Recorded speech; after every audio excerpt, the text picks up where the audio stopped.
In PC and mobile, I show you in a few moments how to join Binance Discord server. For this, we will start with the way in PC since we are here, and then I will explain you how we could do it also in mobiles. To do this, click on the Discover icon that we can see in the lower left corner of our application. Now click on Servers and go to the search box that you will see in the upper right corner and type Binance. Now click on the server we are looking for, and then click on the Join button at the top of our Discord application.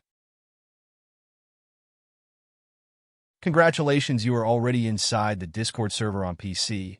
On mobiles, it is quite likely that you cannot do this same process as it does not usually show the option to discover. That's why I'll leave a link to access to this server in the description of this video. Simply access the description and click on it, and thereby automatically access the Discord server without doing anything else. Please give a like to this video, comment, and subscribe. Until the next one.